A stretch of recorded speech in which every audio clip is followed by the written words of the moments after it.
पढ़ेंगे अष्टक का नियम तथा उसके अपवाद।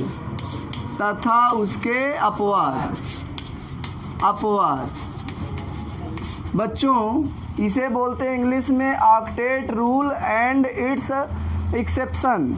अष्टक के नियम और उसके अपवाद इंग्लिश में बोला जाता है। अब क्या होता है आगे, ये होता क्या है आप लोग समझिए, ज़रा ध्यान से लिखिएगा, बाद में पहले समझिए सभी बच्चे, ध्यान से समझिए।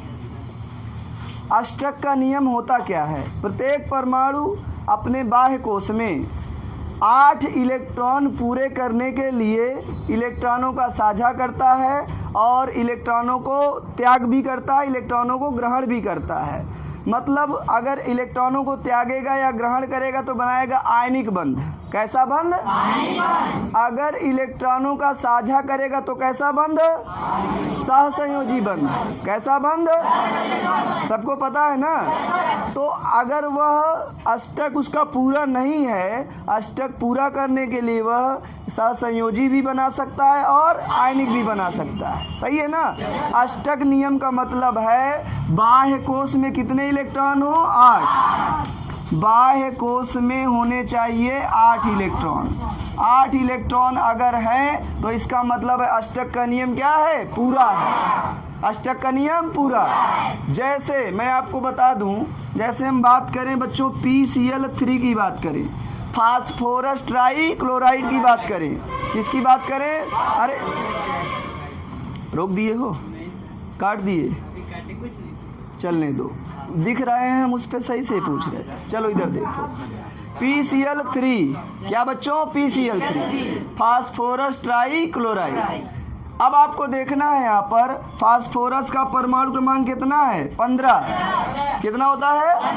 15। और क्लोरीन का 17। अब इसका अगर इलेक्ट्रॉनिक कॉन्फ़िगरेशन करें तो 2 8 5, इसका बताओ 2 8 7, बोलो सही है। फास्फोरस के बाह्य कोश में 5 इलेक्ट्रॉन और क्लोरीन के बाह्य कोश में, फास्फोरस के संयोजी इलेक्ट्रॉन 5, क्लोरीन के संयोजी इलेक्ट्रॉन 7। सही है ना। फास्फोरस की संख्या 1 है और क्लोरीन की संख्या 3। फास्फोरस कम ऋण विद्युती, क्लोरीन अधिक ऋण विद्युती। तो जो कम है उसको हम लिखेंगे सेंटर में, जो ज़्यादा उसे लिखेंगे सराउंडिंग में। सराउंडिंग माने चारों ओर, आपकी भाषा में ओरे ओरे, आपकी भाषा में तो देखो बच्चों, फास्फोरस और क्लोरीन कितना? 3। 1 2 3। फास्फोरस के बाह्य कोश में कितने इलेक्ट्रॉन? 5। तो यहाँ लगा देंगे बच्चों 1 2 3 4 5। ये किसके इलेक्ट्रॉन है? फास्फोरस के। क्लोरीन के बाह्य कोश में 7। 1 3 5 7। 1 3 5 7। अभी कहाँ 7? अब हो गए 1 3 5 7। बोलिए सही है। सबसे पहले आप लोग अष्टक पूरा कर दिया करिए सराउंडिंग वाले का, किनारे वाले का। तो बताओ क्लोरीन के पास कितने इलेक्ट्रॉन है? 7 है ना। 8 होने के लिए कितना चाहिए? 1। तो वह 1 इलेक्ट्रॉन का इससे फास्फोरस से साझा करेगा। कितने हो गए? 8। कितने हो गए? कितने हो गए? सभी के बाह्य कोश में 8 इलेक्ट्रॉन हो गए। अब बारी आई सल्फर की। सल्फर कहेगा क्लोरीन से फास्फोरस की। फास्फोरस कहेगा मैंने तुम्हारी मुसीबत में तुम्हारा काम चलाया, मतलब तुम्हें इलेक्ट्रॉन दिया, अब तुम भी मुझे इलेक्ट्रॉन दो। जितना इलेक्ट्रॉन क्लोरीन ने फास्फोरस से लिया है उतने ही इलेक्ट्रॉन क्लोरीन भी फास्फोरस को देगा। समझना ध्यान से। बताओ कितने हो गए? 2 2 4 2 6 2 8। क्लोरीन का भी 8 इलेक्ट्रॉन पूरा, फास्फोरस का भी 8 इलेक्ट्रॉन पूरा। इस नियम को कहते हैं अष्टक का नियम। 8 इलेक्ट्रॉन होने के लिए, 8 इलेक्ट्रॉन पूरा करने के लिए फास्फोरस ने और क्लोरीन ने दोनों ने इलेक्ट्रॉनों का क्या किया? साझा। और इसी नियम को बोलते हैं अष्टक का नियम। अब देखो बच्चों, यहाँ पर आ जाओ, फिर से इसको बनाते हैं P। अब देखो Cl Cl Cl। अब आप बताइए फास्फोरस और क्लोरीन के बीच में कितने कितने इलेक्ट्रॉन का? सही है ना। अच्छा, जब दो परमाणुओं के बीच में एक एक इलेक्ट्रॉन का साझा होगा तो कैसा बॉन्ड?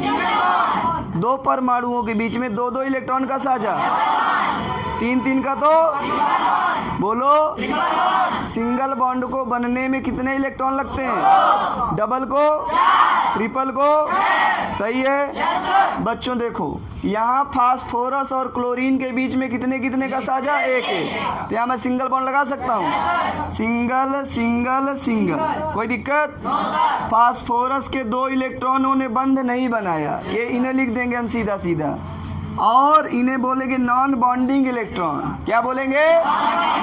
और ये जोड़े के रूप में तो इन्हें लोन पेयर ऑफ इलेक्ट्रॉन भी बोल सकते हैं। बोलो सही है? Yes sir. अच्छा, अब आप देख सकते हैं यहाँ अष्टक का नियम लागू हो रहा है। किसी कोई समस्या है? बढ़िया सा नोट करिए। अब देखो बच्चों, हम लोग देखेंगे अष्टक का नियम, हमने इसमें देखा कि इसमें अष्टक का नियम पालन कर रहा है, फॉलो कर रहा है, क्योंकि क्लोरीन के भी 8 इलेक्ट्रॉन हो गए और फास्फोरस के भी 8। अब हम देखेंगे अष्टक नियम के अपवाद। क्या देखेंगे? अष्टक नियम के अपवाद देखेंगे। अष्टक नियम के अपवाद, अष्टक नियम के अपवाद, ये हम लोग देखेंगे। एक्सेप्शन ऑफ ऑक्टेट रूल, इसको हम लोग देखेंगे। और ऑक्टेट रूल के एक्सेप्शन को हम दो भागों में बांटते हैं। पहला सहसंयोजी बनाएंगे और दूसरा विद्युत संयोजी बनाएंगे। पहला सहसंयोजी और दूसरा देखेंगे विद्युत संयोजी। क्या देखेंगे? विद्युत संयोजी। अष्टक के नियम का अपवाद देखने जा रहे हैं। सबसे पहले आप ये जान लीजिए कि सहसंयोजी में इलेक्ट्रॉनों का बच्चों क्या होता है? साझा। ऐसे बंध जो इलेक्ट्रॉनों के साझे से बनते हैं उन्हें क्या बोलते हैं? और जो बंध इलेक्ट्रॉनों के पूर्ण स्थानांतरण से बनते हैं उन्हें क्या बोलते हैं? विद्युत संयोजी। विद्युत संयोजी का एक नाम और है, उसे बोलते हैं आयनिक बंध। क्या बोलते हैं? अब सुनो ध्यान से, अगर मैं आपको कह दूं कि भैया PCl5 फास्फोरस पेंटाक्लोराइड, क्लोरीन 5 है इसीलिए क्या बोलेंगे? पेंटाक्लोराइड। अब देखो जरा, फास्फोरस का परमाणु क्रमांक 15, यही ना होता है? 2, 8, 5। क्लोरीन का परमाणु क्रमांक 17, तो 2, 8, 7। बताओ फास्फोरस के बाह्य कोश में 5, क्लोरीन के बाह्य कोश में। बाह्य कोश को ही संयोजी कोश कहते हैं। संयोजी कोश में रहने वाले इलेक्ट्रॉन को संयोजी, और यही रासायनिक बंध बनाने में भाग लेते हैं। अब देखो बच्चों, फास्फोरस की विद्युत ऋणात्मकता क्लोरीन से कम और फास्फोरस की संख्या भी कम, तो जो कम संख्या में उसे सेंटर में लिखेंगे और जो ज़्यादा संख्या में उसे सराउंडिंग में। बताओ फास्फोरस कितना है? 1, तो यहाँ पर लगा देंगे P। बताओ क्लोरीन कितना है? सब लोग बोलो 5। तो 1, 2, 3, 4, 5। फास्फोरस के बाह्य कोश में कितने इलेक्ट्रॉन? तो 1, 2, 3, 4, 5। क्लोरीन के बाह्य कोश में 7। 1, 3, 5, 7। 1, 3, 5, 7। 1, 3, 5, 7। 1, 3, 5, 7। 1, 3, 5, 7। अब देखो, क्लोरीन को अष्टक का नियम पूरा करने के लिए अर्थात 8 होने के लिए कितने इलेक्ट्रॉन चाहिए? 7 है ना? तो कितने चाहिए? 1। तो 1 इलेक्ट्रॉन कहाँ से लेगा? फास्फोरस से। बताओ कितने हो गए? कितने हो गए? 8 और 8। अब नंबर किसका? फास्फोरस का। फास्फोरस ने जितना जितना क्लोरीन का दिया है उतना उतना उसे लेगा भी, साझा करेगा। तो देखना बच्चों ध्यान से, गिनो कितने हो गए? 2, 2, 4, 2, 6, 2, 8, 2, 10। 10 इलेक्ट्रॉन हो गए फास्फोरस के पास। होने चाहिए थे 8, हो गए 10। इसका मतलब ये अष्टक के नियम का क्या है? अपवाद है। क्या है बच्चों? समझना ध्यान से। होने चाहिए 8, हो गए 10। अष्टक का नियम बढ़ गया। बढ़ना मतलब प्रसार हो गया। बढ़ना मतलब प्रसार हो गया। देखो जब हम लोग, मैं कक्षा 12 में था तो मेरा पेट एकदम फ्लैट था, मैं पतला दुबला लड़का था। अब मैं थोड़ा सा सीनियर हो गया हूँ तो देखो मेरा पेट बहरे आ रहा है। अभी मान लो, अब मान लो मैं नहीं कोई और है, मान लो मेरा पेट और बहरे आ जाएगा। तो पेट माने अष्टक, पेट माने जब मैं 12 में था तो मेरा अष्टक पूरा था, न कम ना ज़्यादा। अब धीरे धीरे बाहर आ रहा है तो कहेंगे अष्टक का नियम का प्रसार हो रहा है। अष्टक के नियम का, और कुछ लोगों के अष्टक का नियम इतना प्रसार हो जाता है कि उसी में चाय नाश्ता रख के आराम से खा पी लो, ये तोंद में, समझ रहे हो ना। और कुछ का अष्टक एकदम चिपक जाता है, खाए पिए मर रहे होते हैं तो एकदम अंदर ही चला जाता है, तो उनका अष्टक क्या हो जाता है? कम। अब इसमें कई उदाहरण होंगे, आप लोग देख सकते हो। हाँ ये देखो, तुम प्रसार वाले हो कम वाले हो? दोनों बाजार में ताली बजाते हैं, एक बनो। हाँ चलो बस करो, इधर आओ, यहाँ सुनो बच्चों, ध्यान दो। फास्फोरस और क्लोरीन, फास्फोरस और क्लोरीन, बताओ फास्फोरस का एटम है ए, तो बच्चों देखो यहाँ समझो, फास्फोरस हमारे पास है, क्लोरीन कितना? 5। 1 2 3 4 5। बताओ फास्फोरस और क्लोरीन के बीच में कितने कितने का साझा? तो यहाँ single bond, single bond, single bond, single bond, single bond. किसी कोई दिक्कत है? अब एक हम जानते हैं विद्युत संयोजी में, किस में जानते हैं? अभी ध्यान दो, लिखना बंद करो बच्चों, मैं टाइम दूंगा लिखने के लिए, पहले समझो आप। यहाँ पर इसमें अष्टक के नियम का प्रसार हो गया, इस अर्थात ये अष्टक के नियम का पालन नहीं करता, इसीलिए फास्फोरस पेंटाक्लोराइड को बोलेंगे अष्टक के नियम का क्या है? अपवाद, एक्सेप्शन। समझ रहे हो ना? अब देखो, अगर मैं यहाँ एक उदाहरण ले लूँ, मान लो मैं ले लेता हूँ बच्चों ZnCl2। क्या ले लेता हूँ? ZnCl2, जिंक क्लोराइड, ठीक है ना। अब देखो क्लोराइड में अगर इसको तोड़ोगे आप लोग तो क्या टूटेगा? जिंक पर 2+ भाई, इसका बेस इसका चार्ज, इसका बेस इसका चार्ज, तो जिंक पर कितना प्लस आया? 2+, और क्लोरीन पर 2-। सही है। अब देखो बच्चों, जिंक को हम उठा लेते हैं तो जिंक का परमाणु क्रमांक 30 होता है। अभी मैं केवल जिंक की बात कर रहा हूँ, तो इसका इलेक्ट्रॉनिक विन्यास 1s2, 2s2, 2p6, 3s2, 3p6, 4s2 और 3d जिंक है तो 10 लगा दो। बोलो सही है। अब देखो बच्चों, यहाँ पर एक अंतर आप थोड़ा समझ लो कि ये भी देखो 3 है, 3 है, 4 है, 3 है, तो 3 के साथ रहना चाहता है, तो यहाँ पर क्या कर देंगे हम?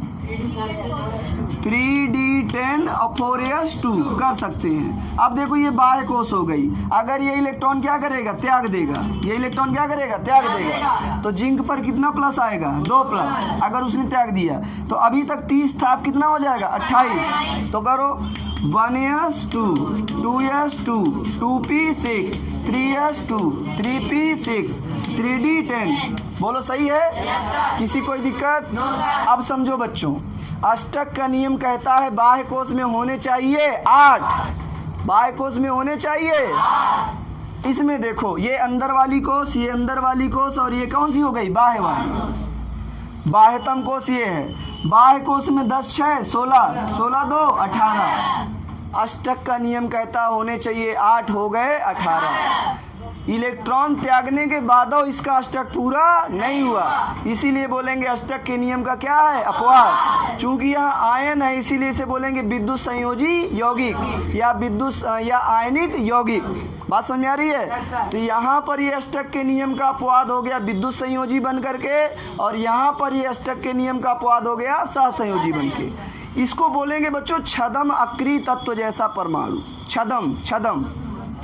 जिंक को बोलेंगे छदम, छदम को अंग्रेजी में स्यूडो बोलते हैं। छदम अक्रिय तत्व, छदम अक्रिय तत्व मतलब कुछ समय के बाद, बहुत कम समय के लिए ये कैसा दिखता है? अक्रिय तत्वों के जैसा। कौन? जिंक। तो फिर से मैं एक बार समराइज कर देता हूँ।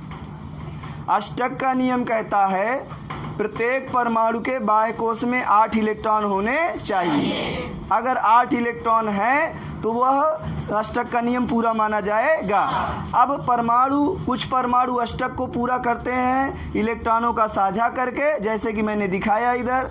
कुछ परमाणु अष्टक का नियम पूरा करते हैं इलेक्ट्रॉन का आदान प्रदान करके। लेकिन कुछ परमाणु ऐसे होते हैं जो अष्टक के नियम का पालन नहीं करते, वहाँ पर हम कहते हैं वो अष्टक के नियम का क्या है, अपवाद। जैसा कि आपने देखा यहाँ फास्फोरस पेंटाक्लोराइड में फास्फोरस के पास होने चाहिए थे 8 और हो गए हैं 10, यहाँ होने चाहिए थे 8 हो गए हैं 18, अर्थात ये दोनों ही अष्टक के नियम के क्या हैं बच्चों, अपवाद। बात समझ में आई? चलो नोट करो इसको।